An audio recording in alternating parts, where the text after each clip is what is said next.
Unforgettable stories out of Western Jamaica from the scrapbooks of Adrian Freighter.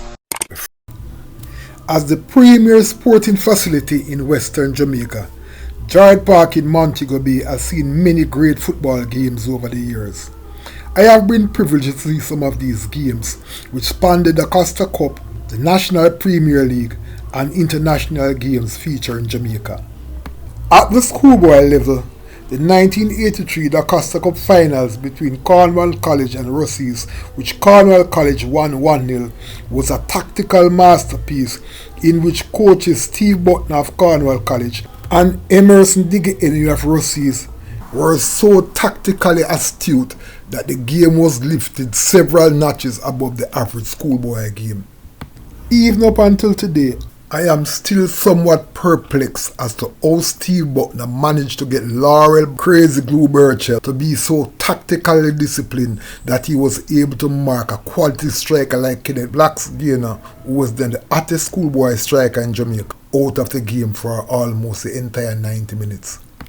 At the club level, also in the 1980s, there were these two brilliant games in which Seba United of St, led by the inspirational Andrew Feathermack Bailey, came to Montego Bay on back-to-back weekends and beat both Wadada and Seba, stunning the football-loving Montego Bay community into silence. Another fabulous game was the 1987 Battle of the Cities clash between KSAFA and St. James at Jarrett Park, with St. James parading players like Paul Teagat Davis, Neville Weewar Brown, Alton Noah Sterling, Alan Plylati, Alan Creature Arians, Mark Ledford, Noel Brambram King, and Michael Mangobeard Parkinson.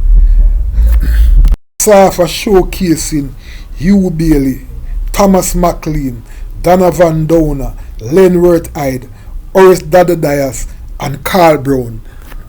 It was an absolute classic despite being played on a rain-drenched surface. While St. James lost the game 1-0, the quality of their performance was of such that fans were quite confident that they would win the return leg game in Kingston the following weekend. And of course they did, courtesy of a double strike by Paul Teagat Davis, which made them the first Battle of the Cities champion by virtue of their 2-1 aggregate win. The 1988 clash between Wadada, who was then the reigning national champions, and Seba United, who was then the reigning St. James champion, was an absolute classic, as both teams refused to lose.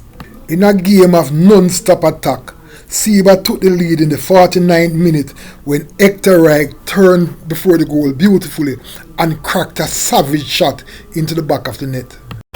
Wadada stormed back in the 53rd minute when they won a penalty after Carlton Alexander was brought down before the goal and Dave Brooks made no mistake from the spot. Wadada then took the lead in the 68th minute when Fitzroy Jackson, lurking before the Seba goal, struck home a beauty to make the score 2-1. Seba ensured that they would not go home empty-handed in the 78th minute when an overlapping Donald Buguruku Finlayson cracked a savage shot from the left flank which gave the goalkeeper no chance, making the final score 2-2.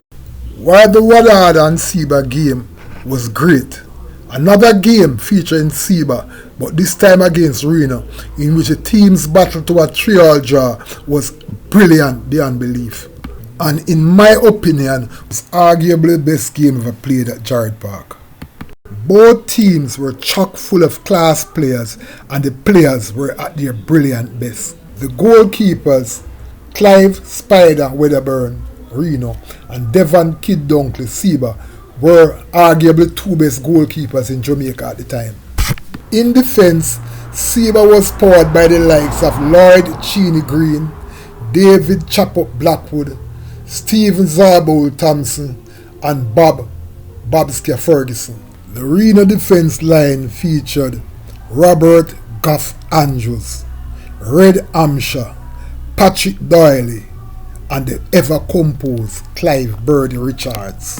In midfield, Seba's engine was driven by the twin tower of Alton Noah Sterling and Alan Ply Latti, while Reno featured Desmond Bigot Pringle and Boise Bengeling Nicholson. In attack, Reno was quite potent with the deadly striker Andrew Andrews, Dennis Blackboy Hudson and the wily winger Wendell Dovey Downswell.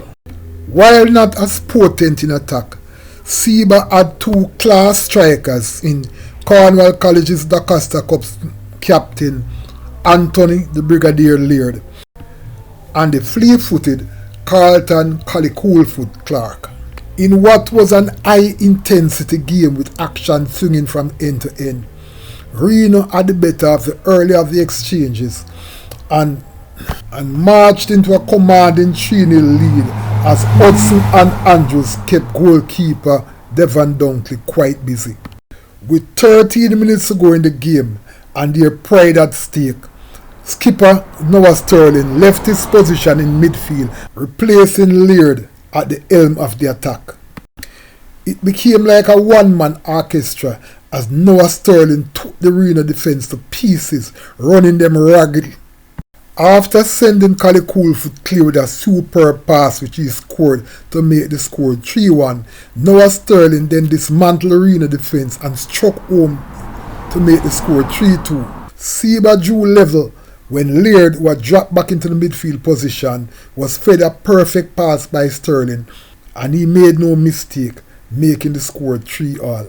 With Seba on the rampage, they struck a fourth goal when Bob Ferguson struck a powerful long-range shot which eluded goalkeeper Clyde Spiderman Wedderburn. However, referee Steve Buckner ruled that Noah Sterling, who was closing in for the kill, was in an offside position and was in fact interfering with the play. At the end of the game, it was not only the players on the field that were soaking wet in perspiration, but also the supporters in the stands who were involved in a lot of moving and shouting and screaming as football ruled supreme that wonderful night at Jarrett Park. It was that game that cemented Seba's reputation as Jamaica's most feared comeback team. Now, some 40 years after that memorable match, Noah Sterling, who was easily the man of the match, still remembered the game fondly. According to him, that was one of the best games he has ever played. In looking back at that most memorable game, I have one major regret, and that it was not video recorded so that I could get to watch it over and over and over and over again. However, it remains one of those unforgettable stories out of Western Jamaica. Unforgettable stories out of Western Jamaica from the scrapbooks of Adrian Freighter. Before you go, please remember to subscribe.